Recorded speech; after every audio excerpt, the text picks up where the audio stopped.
Hi everybody. Well, this morning we're going to be talking about what are known as business support services. So these are the services that are actually used by businesses to help them in terms of running their business. There's actually quite a few different business support services that are available, and one of the reasons why is because so many different aspects of a business could need some support. Some of them are provided for free, others are charged. Let's have a look at what some of them might be. Well, one of the first forms of business support services, and very common, of course, is legal and financial advice. So, for most businesses, when they start, they'll need to seek some legal and financial assistance. So, legally, they might need to know how to structure their business and have legal advice regarding that. Um, they're also more than likely needing to consult an accountant. An accountant would be able to structure their financial arrangements so that they might be separate from the business or to take advantage of different tax situations, etc. So, generally speaking, legal and financial advice is always going to be needed by a business, particularly one that is at the start. And even once the business is up and running, the owner was probably going to still require assistance in terms of legal and financial advice. So most businesses would hire an accountant and have them as somebody they are working with on a continual basis. And of course, every now and then a business might actually need to inquire or need to make some legal decisions, etc. And obviously, having a legal advice and about solicitor or somebody to assist with legal matters would be very important.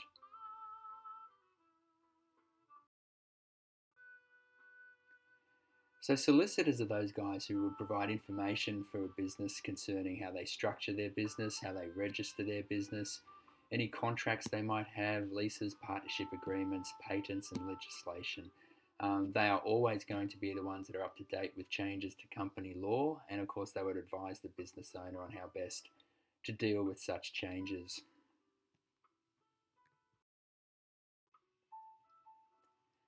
Well, accountants, as the name suggests, are those who are going to look after the financial side of the business, and they provide advice, particularly advice to do with taxation and how to report their accounting situation to the tax office as well. So, if any of you guys do accounting, then obviously an accountant is a very important business support service.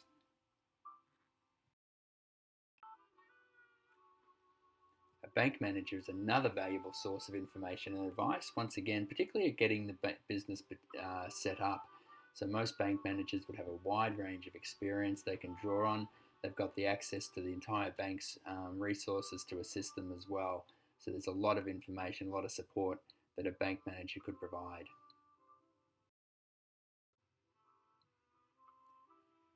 When it comes to technological advice, it could come from a number of sources. Obviously, for many businesses, they will use a particular business to set up their IT systems, and they would expect that a consultant or somebody to have a relationship with them. If they've purchased equipment from them, they'll provide a lot of backup and support. There is also a lot of online support available to a business. Doesn't necessarily even have to be for paid. You can actually ask and get some free practical advice on different business IT issues.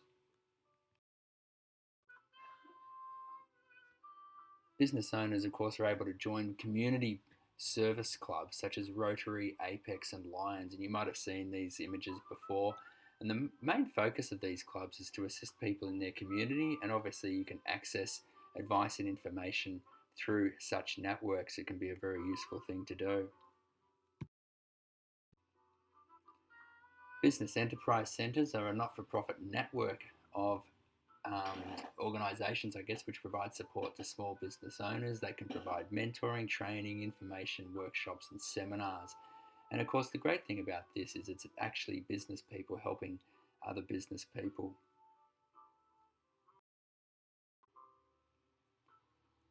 Chamber of Commerce is another organisation which is local associations of business people.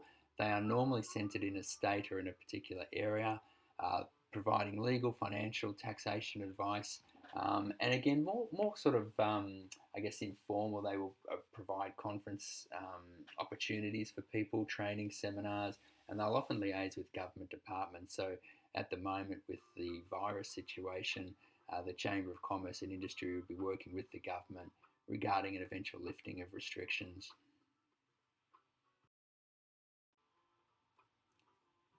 VECI is the Victorian Employers Chamber of Commerce and Industry.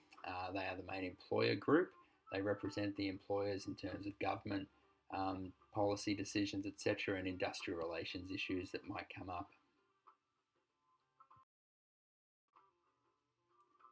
Small Business Association of Australia and New Zealand, as the name suggests, is a lobby group.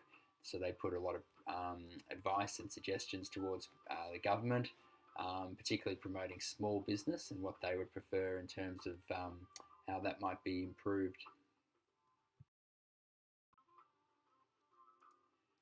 Trade associations also offer specific industry information and assistance. So you guys might have heard of the Australian Retailers Association. They often talk in the news and the media about retail sales figures and growth. The Australian Medical Association, or the AMA, does the same thing. It represents people in the health industry and talks to government and policy makers. Obviously, the federal government is another source of information and advice for businesses. They offer a website called business.gov.au, and if you go there, you'll see there's a lot of information and support available for businesses who might be starting up, or even ones who might be established and need some advice or assistance.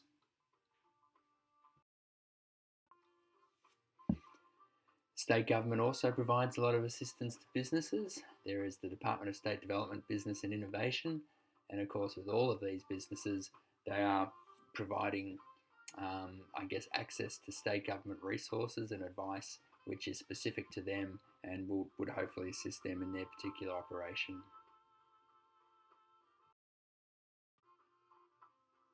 And even local councils will offer advice on things like zoning of land, what you can do with inside or without outside your business, and if they would also consider development applications as well. There are informal networks. These are just networks that people have been able to develop over time. They would be able to become not just friends, but be able to network with professionals in the same area. LinkedIn is a great example of an informal network. It's where people can actually link in with other business owners and business people and seek advice and support. The final one to talk about is mentoring. This is where one business person takes a bit of a leadership role with another person, providing them with advice or assistance, sharing their knowledge, and essentially providing a sounding board for that person in terms of running their particular business. So they are some of the business support services that are available to businesses in Australia.